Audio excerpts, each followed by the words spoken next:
সকলকে জয়গুরু। রাখি বন্ধন বলতেই আমাদের চোখে ভেসে ওঠে ভাই বোনের মিষ্টি সম্পর্কের একটা ছবি। বোন ভাইয়ের হাতে সুতো বেঁধে দিচ্ছে, ভাই তাকে রক্ষার প্রতিশ্রুতি দিচ্ছে। কিন্তু আপনি কি জানেন, এই উৎসবের গভীরে এমন কিছু ঐতিহাসিক ও আধ্যাত্মিক সত্য লুকিয়ে আছে যা সাধারণ মানুষের চোখের আড়ালেই থেকে গেছে। আজ আমরা রাখি বন্ধনের সেই অজানা ইতিহাস এবং এর প্রকৃত মনস্তত্ত্ব নিয়ে আলোচনা করব। বিশেষ করে যুগের যুগপুরুষ শ্রী শ্রী ঠাকুর অনুকূলচন্দ্রের দর্শন এই উৎসবকে কতটা গভীরে গিয়ে ব্যাখ্যা করেছে তা আজ আমরা সহজ যুক্তিতে বুঝে নেব। আপনি শুধু শুরু থেকে শেষ পর্যন্ত শুনতে থাকুন আর অনুধাবন করুন এই পবিত্র সুতোর আসল শক্তিকে।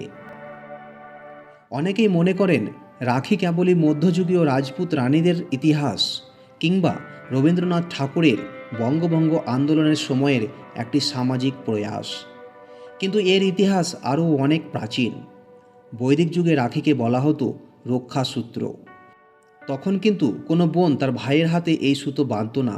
ইতিহাস ঘাঁটলে দেখা যায় যজ্ঞের শেষে ঋষিমুনিরা বা গুরুরা তাদের শিষ্যদের এবং প্রজাদের হাতে এই রক্ষাসূত্র বেঁধে দিতেন।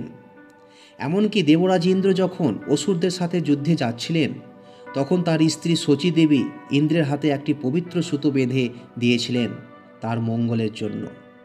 তাহলে বুঝতেই পারছেন, রাখির মূল ভাবনাটি কিন্তু কেবল ভাই বোনের রক্তের সম্পর্কের মধ্যে সীমাবদ্ধ ছিল না। রাখি শব্দটা এসেছে সংস্কৃত রক্ষিকা থেকে, যার অর্থ যা রক্ষা করে। প্রাচীনকালের সমাজকে, সংস্কৃতিকে এবং মানুষের ভেতরের মনস্তত্ত্বকে বাঁচিয়ে রাখার একটা যৌথ অঙ্গীকার ছিল এই রাখি বন্ধন। এটি ছিল একে অপরের মঙ্গলের জন্য একে অপরকে বিনাশের হাত থেকে রক্ষা করার একটি পবিত্র চুক্তি। এবার আসুন এই রাখি বন্ধনকে পরম দয়াল শ্রী শ্রী ঠাকুর অনুকূলচন্দ্রের দর্শনের আলোতে একটু নতুন করে দেখি। ঠাকুর অনুকূলচন্দ্র মানব জীবনের প্রতিটি আচার অনুষ্ঠানকে বিজ্ঞানের দৃষ্টিতে এবং মনস্তত্ত্বের ভিত্তিতে ব্যাখ্যা করেছেন। ঠাকুর বলেছেন, মানুষের আসল ধর্ম হলো বাঁচানো এবং বাড়া, অর্থাৎ নিজে বাঁচো এবং অন্যকে বাঁচতে ও বাড়তে সাহায্য করো।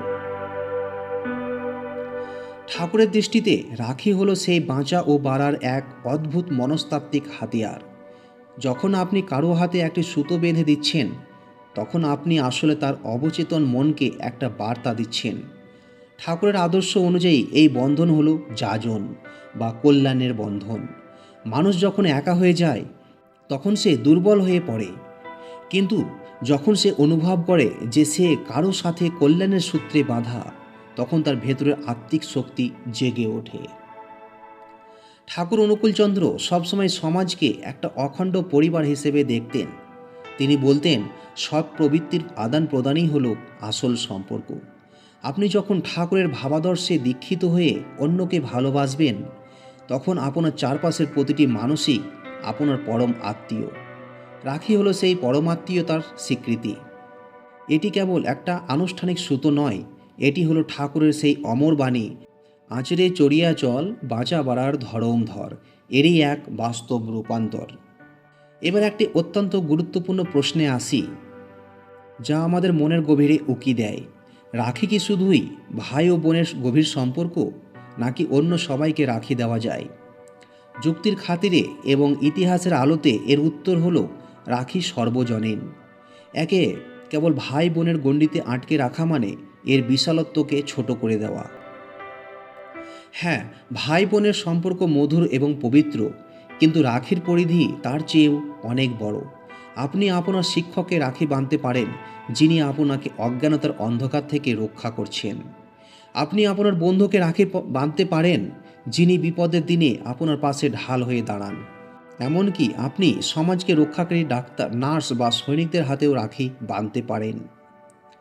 শ্রী শ্রী ঠাকুর অনুকূলচন্দ্রের ভাবাদর্শে যিনি আপনার জীবন ও বৃদ্ধিকে সার্থক করতে সাহায্য করছেন, বা যার মঙ্গল কামনা আপনার একান্ত কর্তব্য, তিনিই রাখি পাওয়ার যোগ্য। রক্ত বা বংশের সম্পর্ক না থাকলেও আত্মার টানে যে কাউকেই এই মঙ্গলের সুতোয় বাঁধা যায়। এটি জাতপাত, ধর্ম এবং লিঙ্গের ভেদাভেদ ভুলে মানুষকে মানুষের সাথে জোড়ার এক পরম মাধ্যম। তাহলে আজ আমরা এই আলোচনা থেকে কি শিখলাম? রাখি বন্ধন মানে কেবল উপহারের আদান প্রদান বা একদিনের আনন্দ উৎসব নয়। রাখি হলো একটি দায়িত্ব, একে অপরের অস্তিত্বকে রক্ষা করার অঙ্গীকার। শ্রী শ্রী ঠাকুর অনুকূলচন্দ্রের সেই মহান আদর্শকে বুকে নিয়ে আসুন আমরা এই রাখি পূর্ণিমায় আমাদের মনের সমস্ত সংকীর্ণতা, ঈর্ষা আর অহংকারকে বিসর্জন দিই। আমরা যেন কেবল নিজের ভাইকে নয়, সমাজের প্রতিটি মানুষকে ভালোবাসার সুতোয় বাঁধতে পারি। যখন আমরা একে অপরের রক্ষাকর্তা হয়ে উঠব, তখনই সমাজটা সুন্দর হয়ে উঠবে, আর তখনই সার্থক হবে এই রাখি বন্ধন উৎসব।